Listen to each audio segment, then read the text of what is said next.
If it's me, I'm already figuring out I'm gonna put in 8 to 10 hours a day as if I was at a quote regular job, right? I'm gonna make this my job. This is my paycheck. Some of that money to give me that opportunity to catch up on some things or establish some things that I just couldn't get around to because I was just too beat from life and work in general. But also, you could look at it another way. If you have a lot of those things in place, or maybe they don't interest you, correct. What would happen if left to our own devices if we could just focus on our craft? Like, what a luxury. I really think it's a tremendous gift.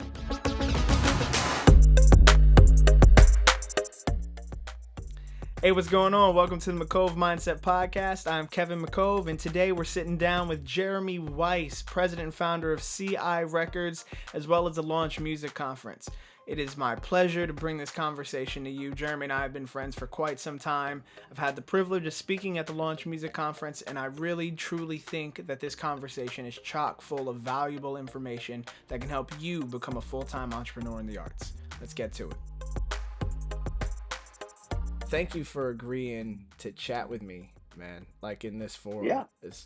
Especially because I know you're busy. You got a whole music conference going on and stuff. So, I really, really appreciate it. Well, thank you.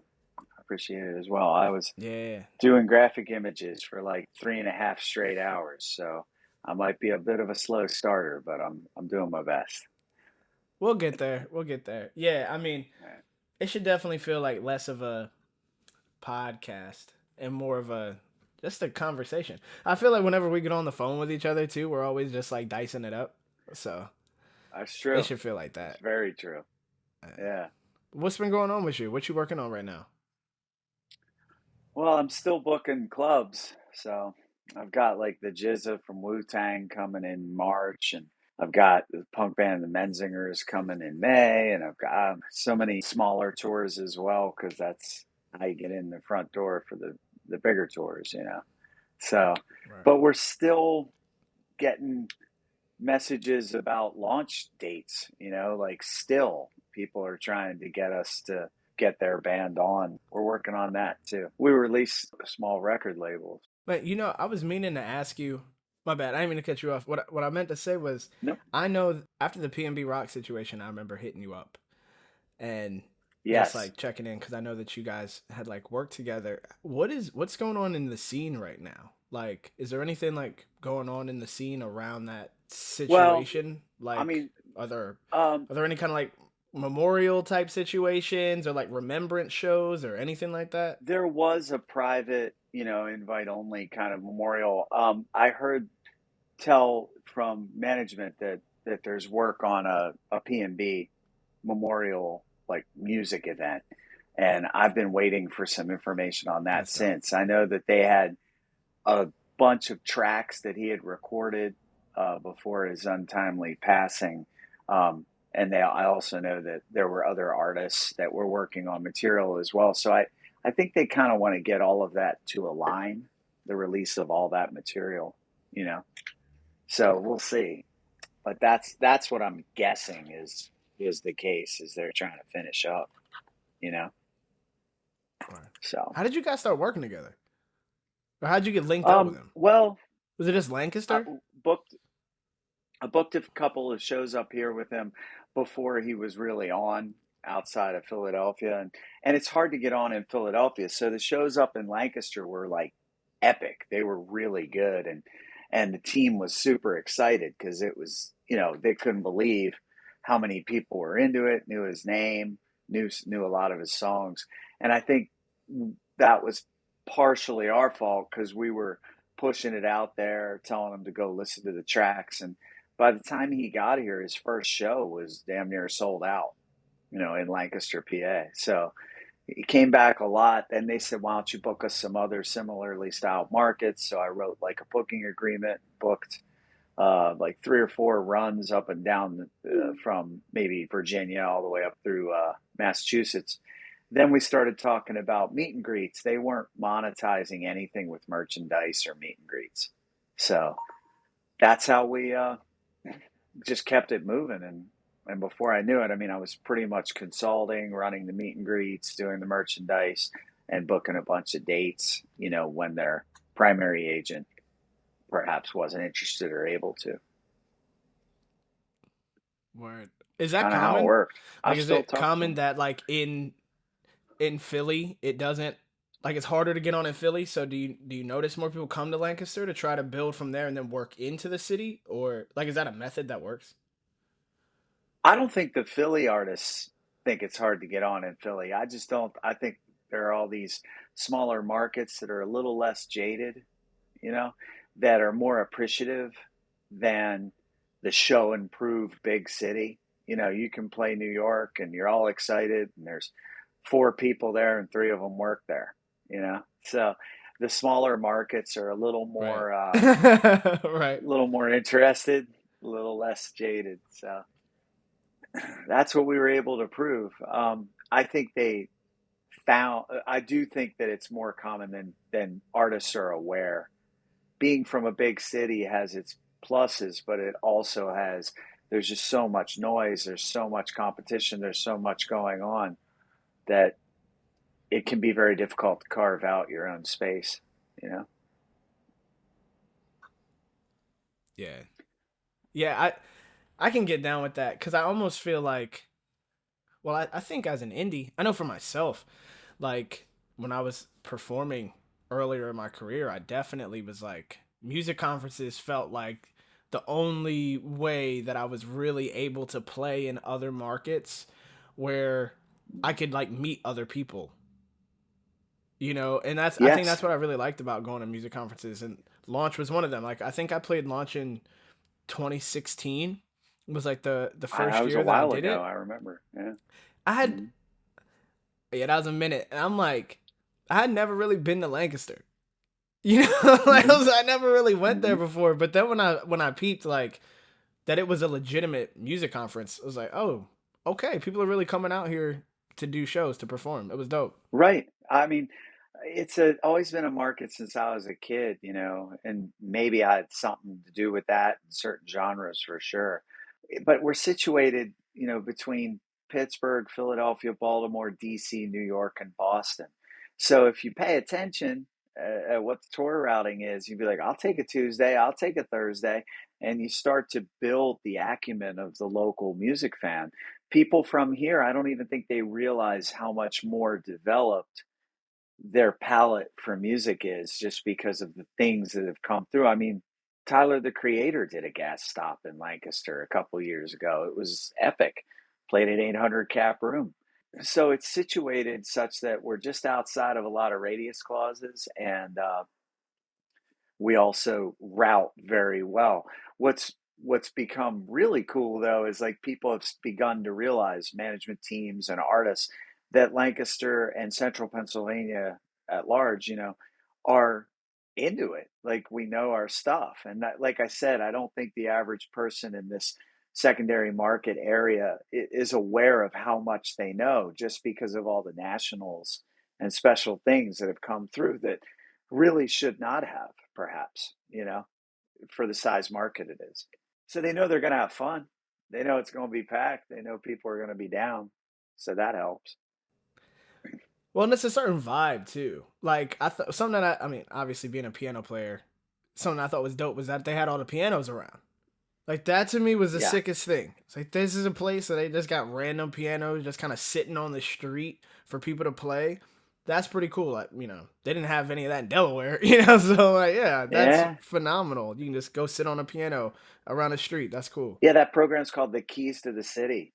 And it was like a good way to meet the other musicians too. There are so many more people that can have piano in common, you know, can have singing or music in common. So I love the fact that it's encouraged to go up and just go off on a piano at 7 o'clock at night out in public. That group's called Music for Everyone. They do a really cool job with that program. I really like that. A lot of creatives are in this community. I've known that for decades. It reminds me a lot of Austin, Texas. That's where I kind of borrowed heavily from the earliest days of South by Southwest, because I knew that we had an independent infrastructure, meaning like our businesses were independent. People shop not only local, but deliberately. They will deliberately support something. Everyone here is, and maybe that goes back to like the Amish roots, but there's a lot of thought and impact buying. I don't mean everyone, but people think like, oh, that's Kev's store. That's where I get, my new fit. That's where I go. And I think that's awesome. I really do. And that we also have a ton of art galleries, and you can say art and it can mean so many things. So you can imagine it's tons of different styles and mediums, and I think that really got the city going, where creatives really flocked here. And now there's just absolutely everything: independent movie theaters, independent play and musical theater. Um, there are several orchestras. It's crazy. Um, and we've always gotten these national acts by enticing them to be like, you want a day off or you want to catch 10 grand? Because I know that bus isn't free. And I know all those crew people are getting paid on the day off, and it is a nice place, what for what would have been a day off, because I was a tour manager for almost 20 years, and I think about that honestly. Like, for what would have been a day off, we have a walking city. It's You can cover the whole thing in a couple hours if you got good sneakers on. And there are also close to 100 restaurants in Lancaster. It's insane. That's what's up. I was actually just out in Lancaster Yeah. like 2 weeks ago at a restaurant. Some Hmm. place, I can't remember what Yeah. it's called now, but it was some place with like Hmm. milkshakes. Like alcoholic milkshakes, you probably know the spot. It's like right off of the square. It's not far from the hotel where It's you called normally host your Max's where you host the Launch Music Max's Conference. Eatery. It's called Yes, that's Max's the Eatery. spot. Yeah, I love that place. Yep, Yeah, I had the chicken and waffles there. It was slamming. totally agree. I don't think they make any junk at Max's. Yeah. I wanted to ask you about just like music and music competitions and conferences and like what it's like to be an independent artist, all that wrapped up in the fact that like this podcast exists right now because of the Joyburst Talent Search competition. And so they'll be like in this competition, it actually starts today. It starts February 15th. It runs until March 15th. And then there's a 2 week voting period from March 15th to April 1st. And the winner would get $10,000 cash and they get a publishing deal. And I know that, like, especially when you're in the beginning, I mean, look, $10,000 is going to help anybody. But especially when you're like the beginning and you're trying to figure out, like, how do I get paid for a show, especially original shows, and like, where do I go to play, and what do I spend my money on and stuff. Like, this is like your area of expertise. You like did the whole road manager thing. You did like the touring. You do the booking. Where would you get started if you were like, I just got $10,000 in a publishing deal? What would you do? Uh, Personally, I mean, I think that it's critical to have a quality recording. Now, if I could suggest maybe perfecting that craft on one's own, that would be a really great way to be totally self-reliant, knowing that you could put out like apples to apples, really high quality stuff uh, when you feel like it, when the spirit moves you, or in the time frame that's required of you. If somebody calls up and says, I need this type of song for a sync placement and I need it next week, that's a beautiful way to do it. Um, I've run an independent record label since I was 15, and I've gone through the ups and downs of having records that sold 50, 60,000 copies, and thought, this is the year I'm going to really go hard. I'm going to put five figures, six figures into marketing. And I realized that that money is still a drop in the bucket to like the big three, the big four record labels. So I wouldn't really recommend taking every cold call or cold email about, hey, I really like your song, and for $600 a month I can be your publicist, or things like that. I would spend that money developing the infrastructure that can make me money or grow my craft. So I would certainly make sure that my recording budget was there, and I may actually suggest, if you were going to spend it on marketing, market your tracks yourself, and likewise perhaps spend that time. Maybe that money can give you time to actually take some time for yourself in your career, as opposed to trying to work 40 hours, and maybe identify people who are vibing with your music, offer them merchandise, offer them club memberships, develop all those things we talk about at conferences, and we get really excited, and then we all go home and are confronted with regular life you know so Right. I'd like to see it more like it gives you breathing room to follow up on many of the things that you thought you might do, but work and life got in the way. So like, what kind of breathing room? We talking breathing room like let me go grab a car, or like let me take away my car payment, or like really. I think most musicians like they just have no idea what to do. Most people, don't gotta single out musicians, but since those are people probably listening to this, like what how do you make your life easier with $10,000 that also still helps to contribute to your music career? Like I feel like you could put some into marketing. What Facebook marketing, Instagram marketing, like Google AdWords, like do I create a funnel? What do I do? Well, that's why I think when I say breathing room, you sit down and you think, okay, first of all, if you're a musician and you're not living lean and mean, you're not a serious musician. If you're so worried about this standard of living that you got to protect by your day job, you're probably already finished, like being honest about being a career musician. So when I throw out numbers, I'm thinking about living lean and mean. I'm thinking, for example, if you're not Mm. living with a relative or a parent, then maybe you have your total monthly expenses you could winnow down to 2,500 bucks or 2,000 bucks. I know it's tight, especially in certain areas that are buzzing or larger where rent is really crazy. But you think about that, and that's what I meant by the breathing room. Now you can set that aside, give yourself 30, 40 days to really dive into what you're going to do with the other 7,500, 7 grand. Do the real research, figure out if there's dark ad campaigns or companies that you and I are likely familiar with that can identify a fan base that likes music that you're putting out.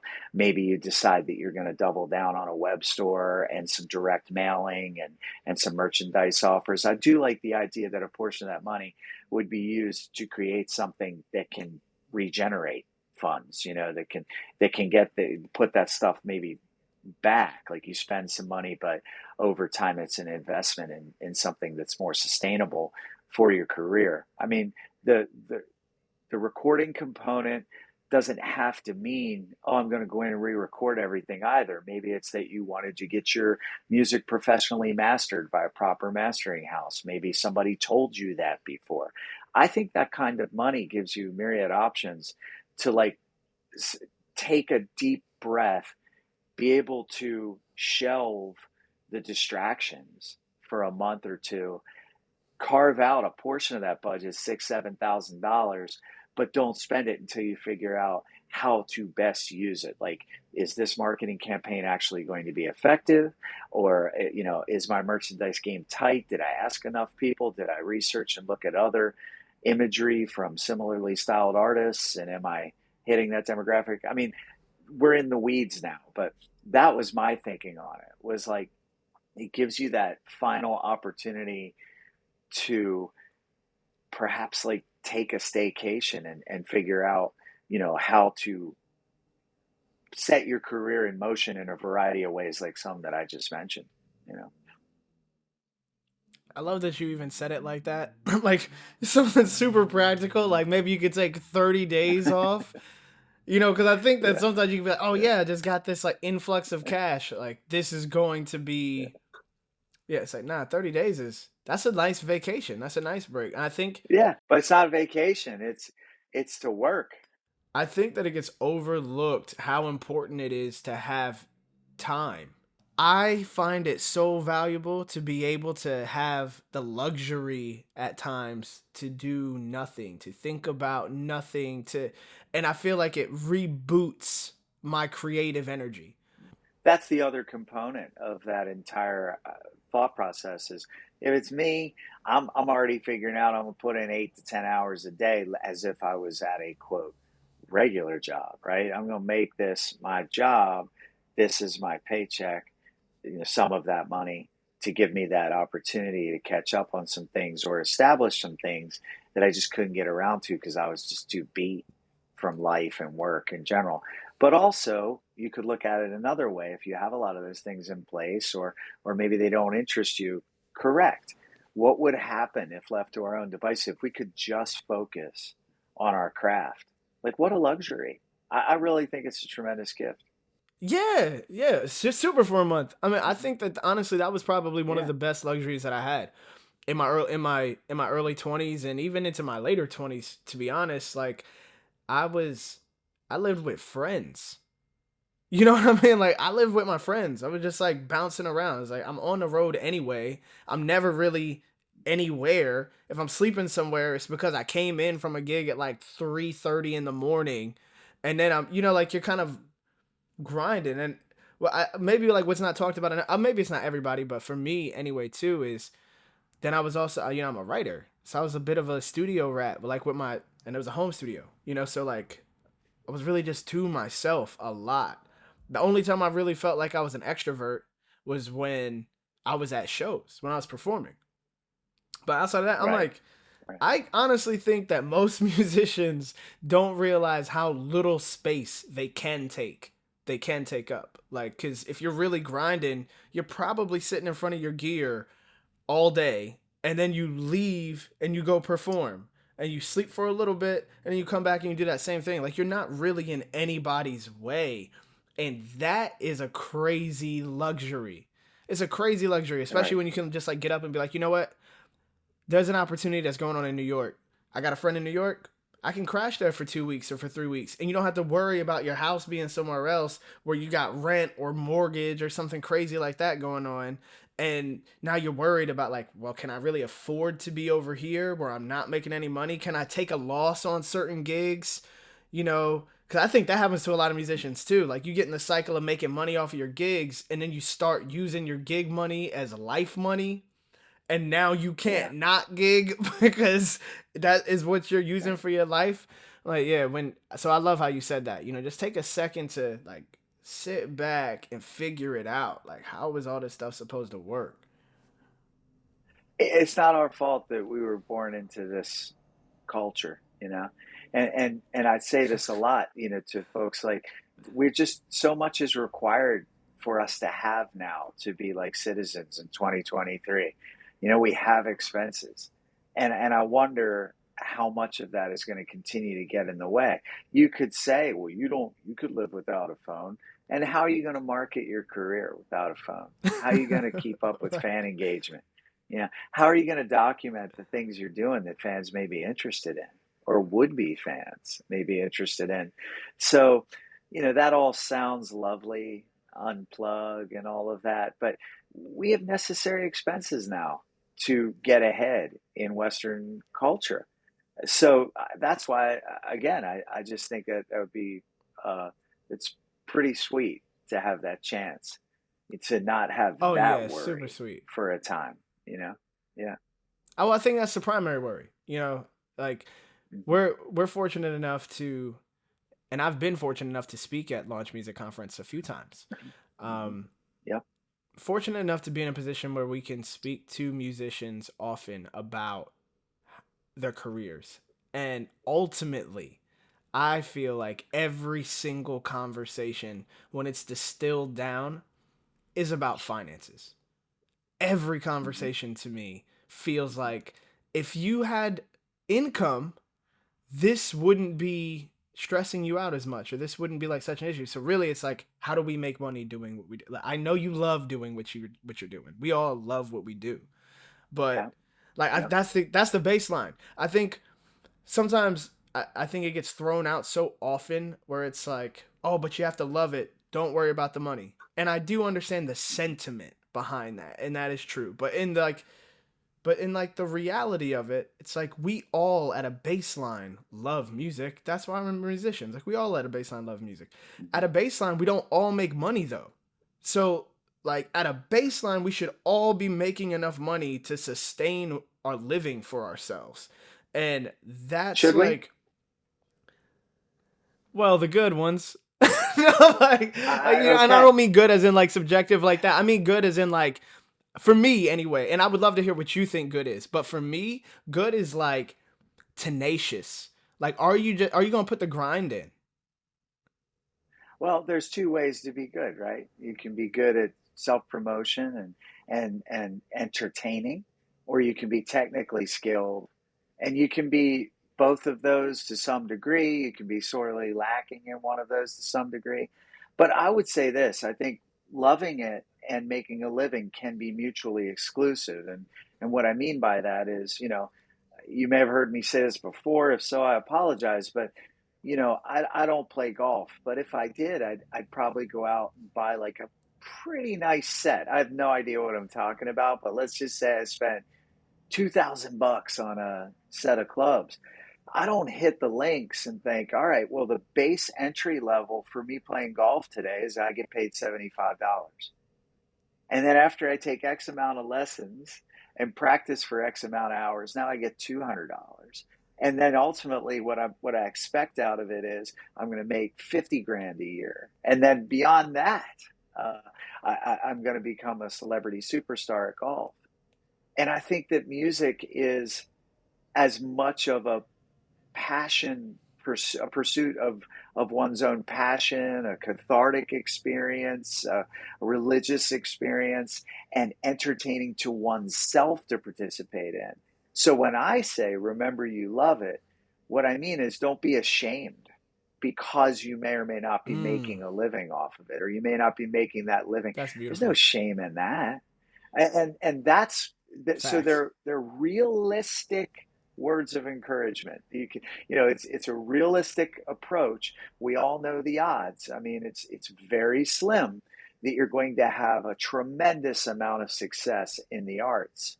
Uh, and we all like to think that the greatest technical players rise to the top, and we all know that's not often true either because of what you alluded to. There are two aspects to being entertaining and technically skilled. I would break them down too loosely, but I wouldn't want people to have unrealistic expectations either. So when I'm signing an artist, we practically interview more than these aren't just meet and greets. Like I'm asking key questions, like trying to figure out what roadblocks are in their way: relationships, children, brand new car payments, cars they shouldn't have bought, anything. Did you just buy a home? And I know that sounds really bizarre, but after a couple decades, you can kind of figure out that you can allow yourself to think these things won't get in the way for a time. And then, you realize that they in fact do. I may realize that they're likely to get in the way sooner. So we call them if scenarios.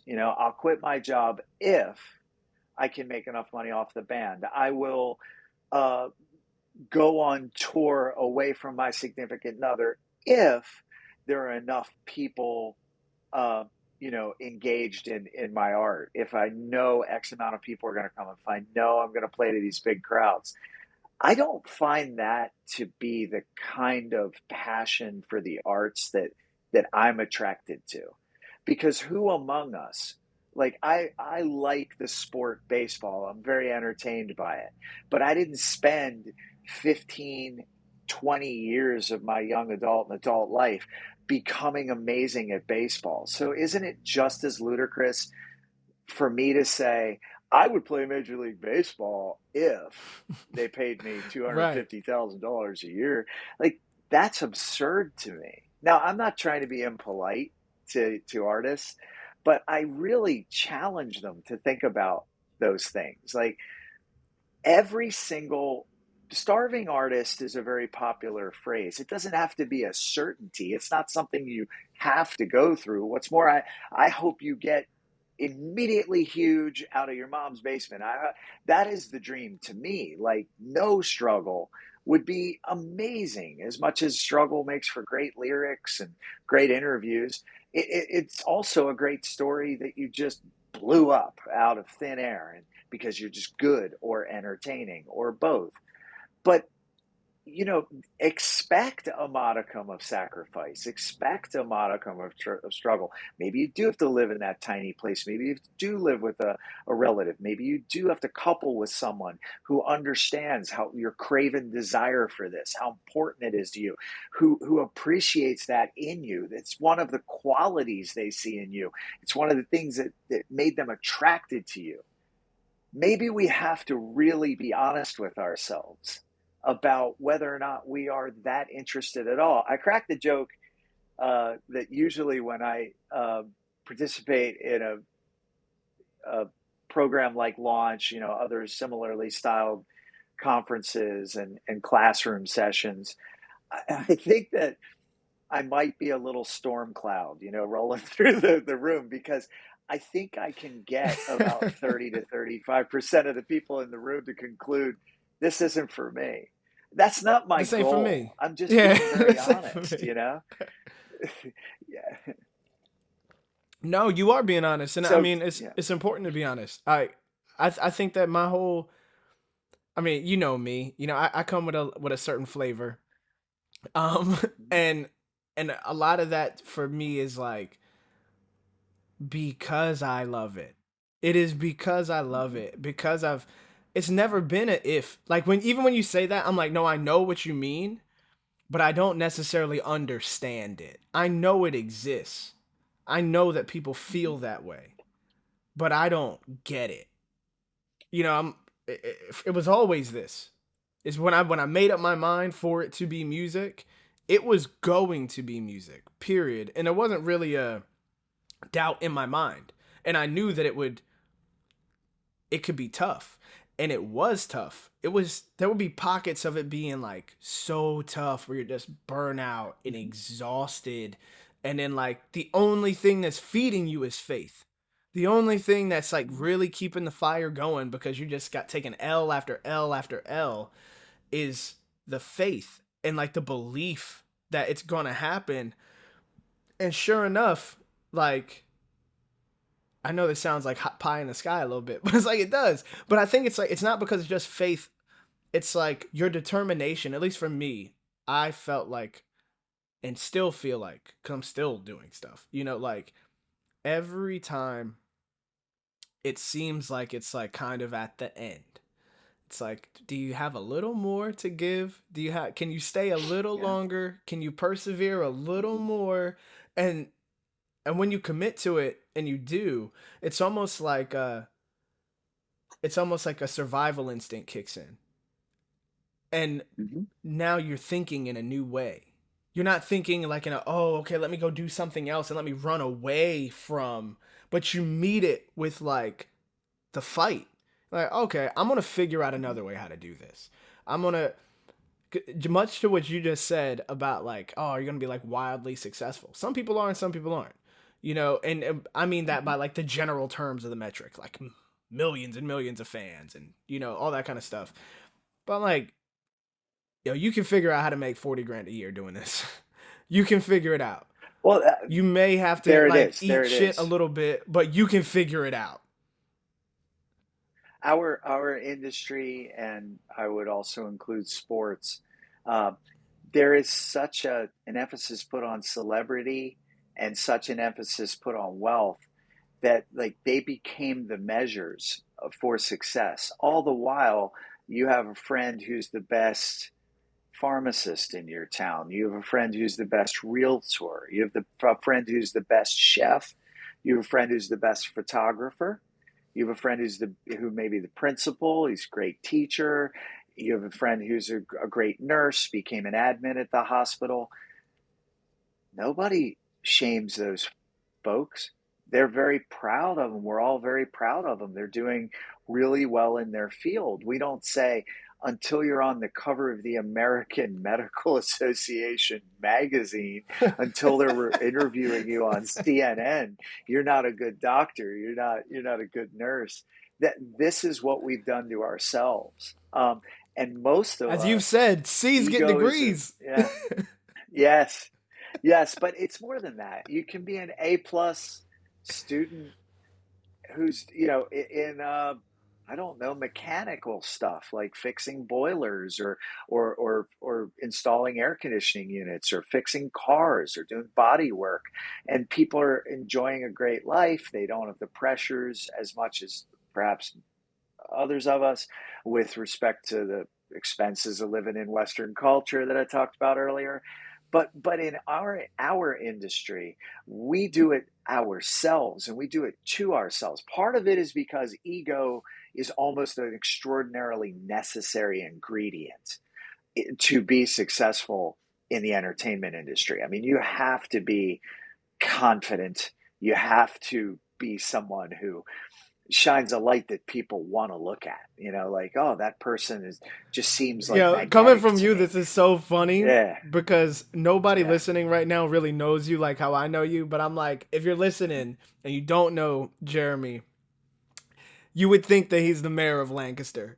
Like he's everywhere. He uh, knows everybody. He does everything. It's like that's his place. He owns it. He runs it. And no, you're right. You do have to have a certain degree of like confidence about you yes, to kind of yes, exude that, yeah. and it comes off of you. It's one of the things that I really that like attracted me to launch was you. It was you, and it was less the conference. I met you at a different conference, and I found out that you had like Yes. done launch and stuff, and I was like, you know what, he's got that dog in him. Like he's got that. You have a certain like I'm gonna get busy and I'm a hustle. Like you got a hustler's mentality, a hustler's mindset, and like that is palpable. Well, thanks. I mean, I think that's the confidence angle. People can do it with arrogance, it's just not my preferred method. But confidence is also a part of ego.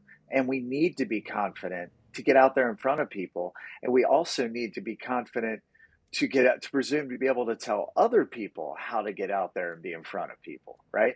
But I also really like people. So that was something that was in me. I was always a very social animal, and I enjoy a vast array of types of people. I've always been entertained by that myself.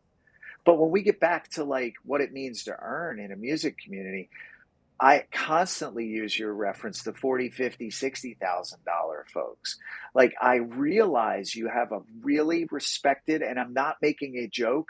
If someone takes it that way, that's on you, but you may have a really good position that you worked 3, 4 years at the Apple Store or Office Max or Starbucks. And I respect that.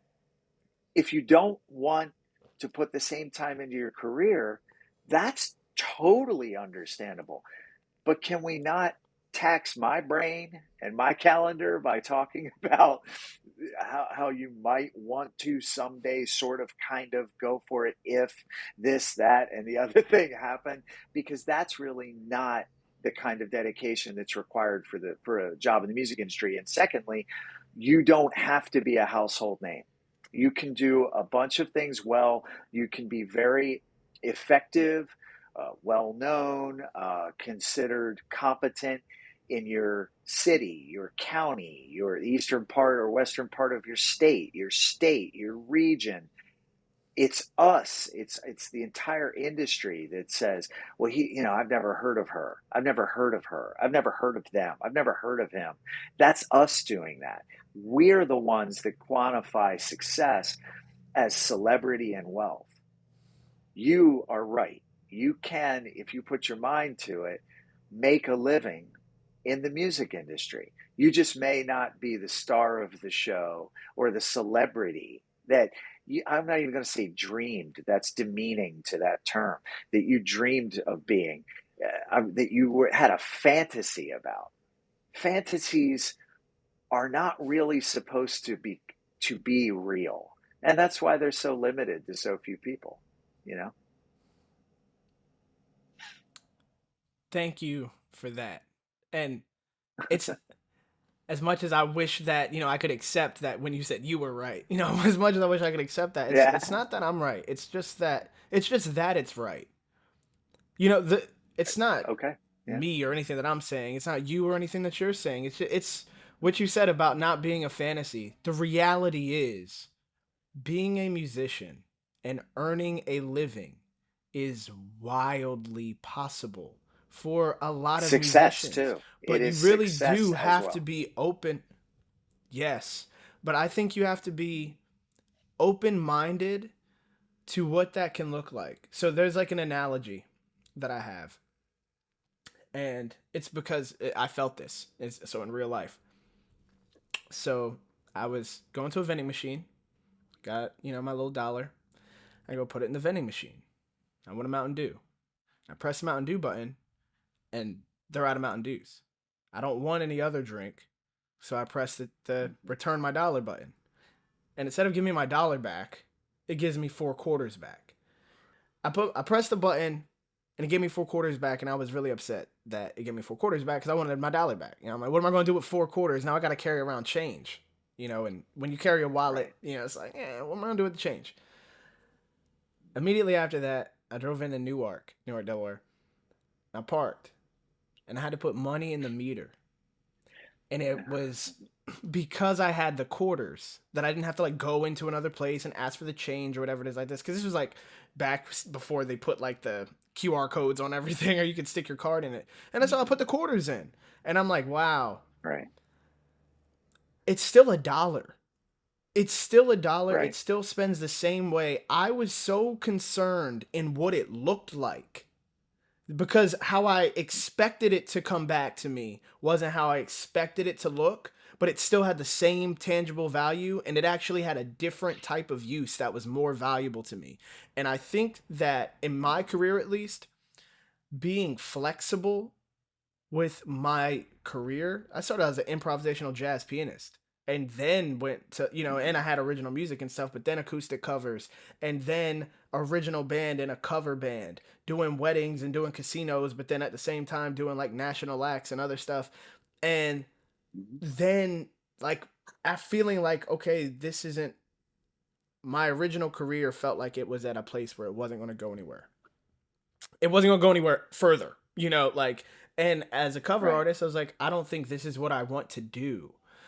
And then pivoting and being like, let me write a lot more and getting into music for television and advertising and getting into sync, which is ultimately, that's why we're having this conversation right here, right? This podcast is sponsored Mhm. by Joyburst. Why is it sponsored by Joyburst? Mhm. Because I wrote a song for their company, for their brand. That's a sync placement. Like the opportunity to be a sponsored songwriter. It's like buy an energy drink. That's kind of left. Like that's different. That's Mhm. not the same thing as being a performer or anything. And we're having a conversation. Right. This conversation isn't me making music. It's about all of the Right. experiences and relationships and things that I've managed to build during this process. And I'm still able to extract value out of that. It looks Mhm. completely different, but it still stems from the same source. Those quarters look different than the dollar, but they stem from the same source. And I think that that kind of flexibility helps to give you longevity. And I know that you know what that's like. Yeah. I think that's why I balanced so many different roles in the music industry since my teenage years, where I was a front man. I had a record label. I opened a small retail record store that I still operate. I was putting on concerts from other bands, not just my own touring artists. I was tour managing. I was doing merchandise. I do many of those things still today, because I had a craven desire to have a career in music. That's what I knew, such that I wouldn't be arrogant enough to say, no, I'm going to decide where the music industry will find a place for me. I'm going to narrow that path to, 5 inches, where I say, no, I'm either going to be a frontman star, or music industry can go to hell. That's not the way I saw it. I want to be in, around, and always with music. So I agree with you totally. Yeah. If we could just get that message out, like I think that's value in and of itself. Like that Yep. that section, it's like it's not BS because we both lived it and we're both still Yeah. living it. I think that's one of the qualms that I normally have with like um sometimes when contemporaries in our profession in general, I think that sometimes we speak from a position that's so much higher than the people that we're speaking to. And it's like, yeah, but it took time to get where you are. It took processes to get like to that space. And if you didn't have a job at a record label, or if you didn't, like I feel like a lot of insight to independent artists comes from people who have never been independent artists. So they do not know what it's like. Yeah, like, it's just you don't know. And it's not that you have to know. It's just like being a teacher. It's like you don't have Mhm. to have run a business to teach a business course, but for some people, I just believe in variety of information is all. Different types of information for different types of people, different things land on different people different ways, and all of that has value. And I just feel like there is a space for more people speaking like yourself who have lived the experience to be able to say like, no, I know where you're coming from. I didn't like get a job at Atlantic Records and I'm pointing fingers and blah blah blah, and not to call out a particular record label or anything like that. Didn't get a job at like a Mhm. big time record label and make decisions and point fingers and say you need this and you need this and you need this, and have never done it. But it's like you've done it. You've done it. You've felt it. You know what it's like. And I think that that's something that I really appreciate about the Launch Music Conference is that, there's a different level of authenticity that exists there. And that's why I said it was like my attraction to it was you. And it was because we can recognize our own. Mhm. That's really what it Well, comes I, down I to. also I think we're very careful about the friends and colleagues that I've made over the years. Some of them aren't suitable for launch. I mean, this is for a weekend of giving back. We have these discussions with people that we weren't familiar with beforehand, and they aim to come and participate as an educator or a life coach kind of person at launch. It's very clear it's a give back, and it's even cooler if you're gratified by that. If you really appreciate that opportunity to do so, it's a place where we encourage everyone who's in attendance, whether they want to enter the industry or be an artist, to hustle, like super hustle, spit their game. So you could be in a conversation and be interrupted by a business card, a demo, an introduction. It is a set aside time to give back and be generous with your time and expertise, but it's also to be receptive to like things you haven't heard, people you haven't met, and maybe even be open to working with someone professionally. So not everyone I know in the industry do I look for that circumstance because they don't fit that. So I'm glad you noticed that there is a vibe. I'm glad it's I'm clarifying. It's very deliberate, like really deliberate. We try to get people in town, 30 to 40 of them, who get it, who understand what our goal is. Look, we all feel like the land of misfit toys. I mean, there's nothing worse you can say at the Thanksgiving dinner table in front of extended family than you're going to be a musician. It's just low hanging fruit, you know, to just rip on the person. For me, I was saying the other day to a friend, I know how to make enough money doing almost anything. I don't think that's that complicated.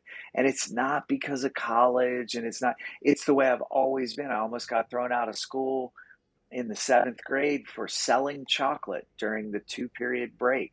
There's a 15-minute break, and I'm hustling. But that same year, I wrote a program for computer class to calculate the profits on the damn chocolate.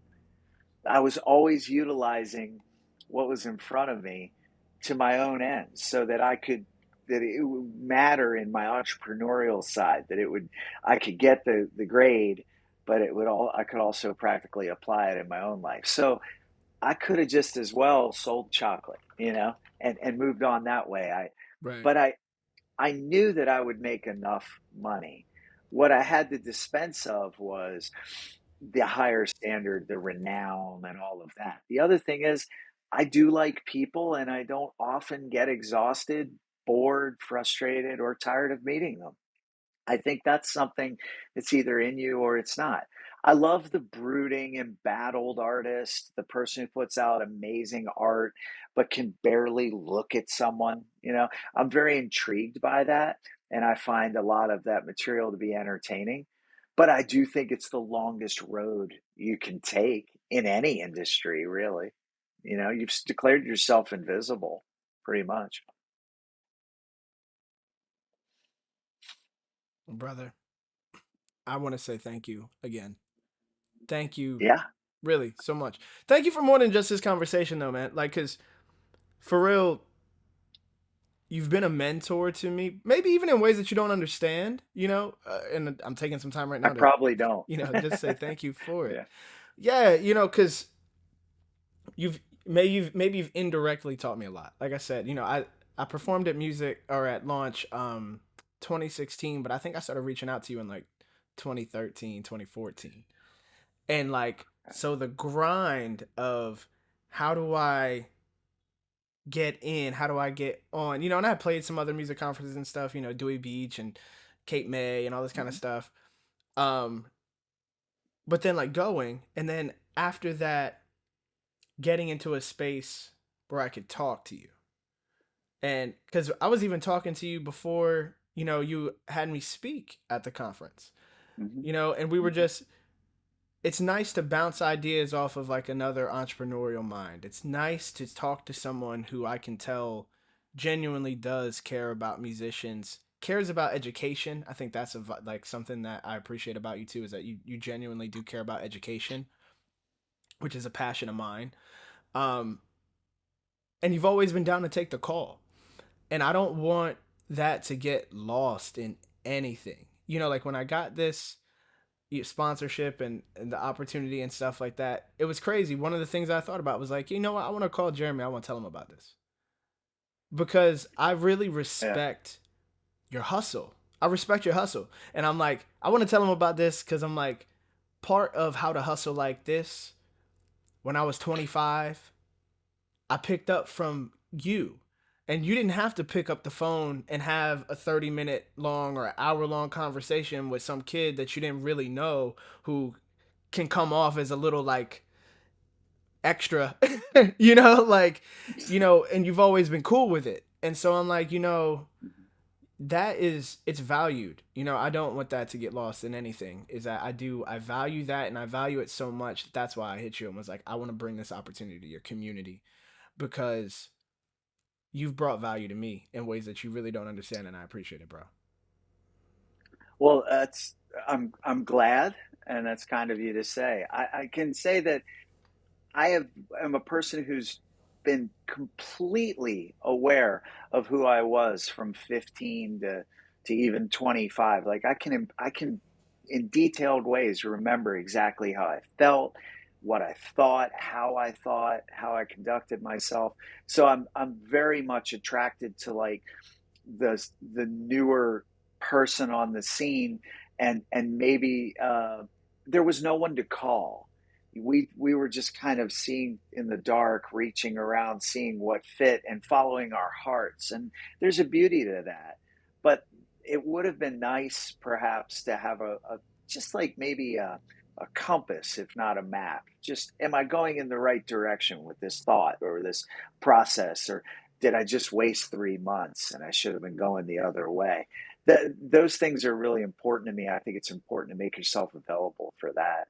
Um, I also I do think that I didn't presume to teach. I think what started was you make a ton of mistakes, and you have this kind of you want to make sure that other people don't. And now, more than ever, you've discovered a different way of doing something, something that might be more effective, and you want to share it with other people.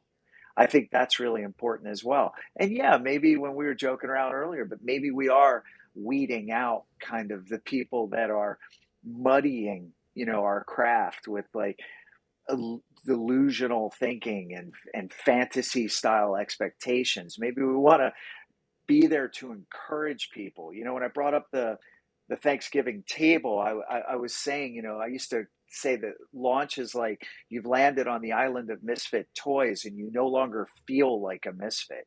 You realize like there are a lot of other people out there with the same ambition as you, many people with the same or more talent than you, but you feel like you can finally build a community where you belong.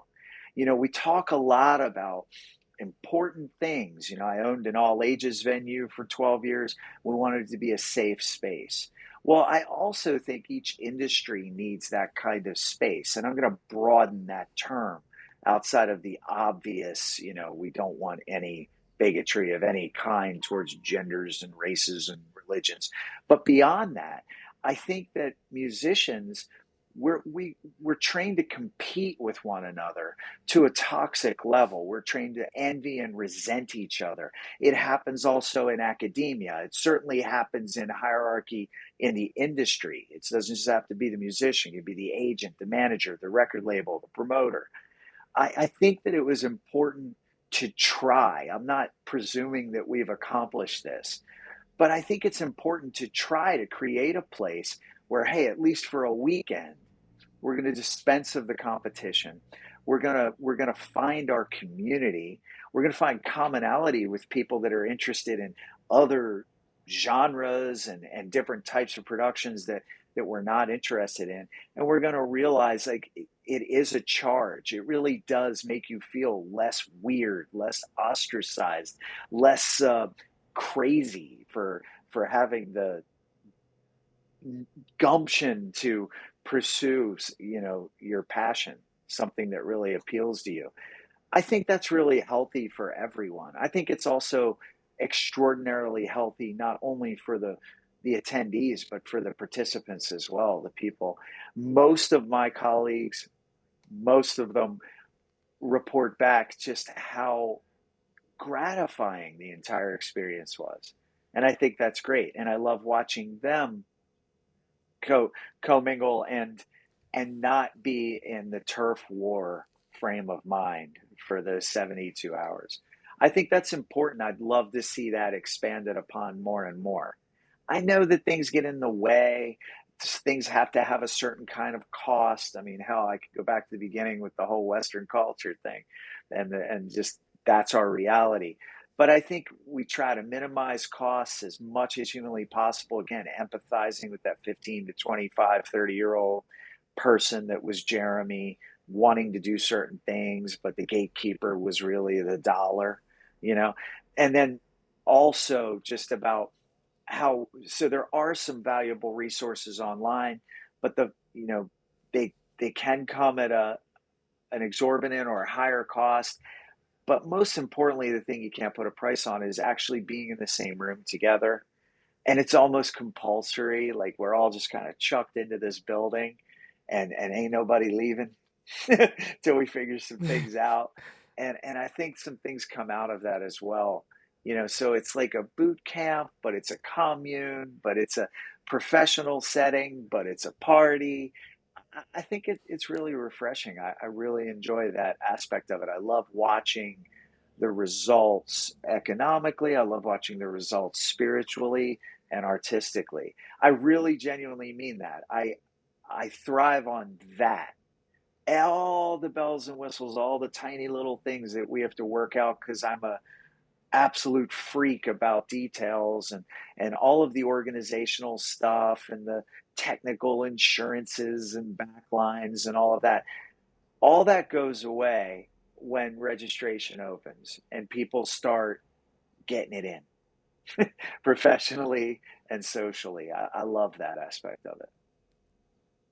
I think what you're doing with this competition, I think what Joyburst is doing is amazing. I think that anytime someone has decided to carve out an opportunity for an artist, it's a tremendous gift.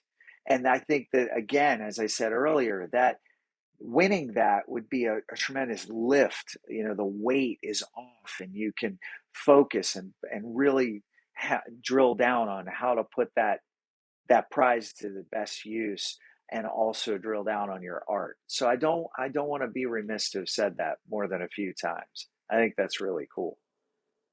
Thank you, bro. Thank you. And hopefully we Yeah. will, hopefully we will. Yeah. That's the point, is like to get this opportunity out to as many independent artists as possible, because it's a real chance. It's like a real thing. There's no catch on the other Hmm. side of it. It's Right. it's a real genuine opportunity, and it's cool. It's cool that the CEO of the company, so Brad Woodgate, I think one of the things I really vibe with him about is like he wants to be an artist at heart. You know what I mean? Not as always like people they become successful in something else and it's like, oh, but deep down inside it's like I always wanted to be a musician kind of vibe. And it's Hmm. it's so cool that we live in a world today where it's like you can do it. You can do it. Hmm. If there's something that you genuinely wanted to go do in your life, it's okay that you've experienced success over here, but you can go do it. And Hmm. to know that, like, because I know him personally, it's like working on that project and seeing the work that he put in to like get the song recorded and try to practice and genuinely progress, as an artist, and then say, I think he had an idea of what it was like to be an independent artist. What an idea of what it felt like to upload something to Spotify, and an idea of like what that hustle was. And then he felt it. It became real. And ultimately, I think that this is a result. The Joyberg's talent search is a result of like his genuine respect for like, I thought this was kind of like one thing and it's another thing, and something that will help other people is this. And that's just like such a pure motivation to do something. Is to test it out, go through it and say like, wow, you know what? That really is difficult. That really is something I have the ability to give someone an opportunity to make it a little easier. Let me do that. Hmm. Hmm. Like Or that's to just feel pure, gratified, just to be recognized for something you're pretty good at. I think that Yeah. those trappings are in place in every industry, and perhaps, again, that measure in our industry is sky high. We just had the Grammys. These aren't that you don't Grammy winners are phenomenal artists. They're phenomenal. They've done insane work, but there's a whole lot of work below that. And I think that, a competition like this is one way for someone to feel like they're being recognized as well. That I think that's Yeah. really cool too. Yeah. Word. Well, Jeremy, brother, Yeah. I appreciate you being on. Thank you so much. Hope to catch up with Thank you you. at the music conference in a couple of weeks. And Launch yeah, man. is April 13th, 14th, and 15th this year. It's our 15th year. We're at the Lancaster County Convention Center for all of the years it's been in existence since our 14th year there. We built like a very large lineup. We really felt like 15 was too big of a year to leave uh, any stone unturned. So I think we busted out a really great lineup of both daytime panelists and nighttime performers. So we'll have 3 nights, over 150 acts will perform. During the day, we'll stage 13 different panels comprised of almost 40 music industry professionals from U.S. and Europe. They all come on their own dime and their own time, and they impart some real pearls, some things that you can really lean on. But also that sense of community. I'm looking really forward to it, man. Right in downtown Lancaster, so you park and you can walk to everything in minutes. I'm in love with it. I love the party, and I love the culture, and I hope to see you there for sure. Word. We'll catch up then, brother. All right, man. Thanks. See you All soon. right.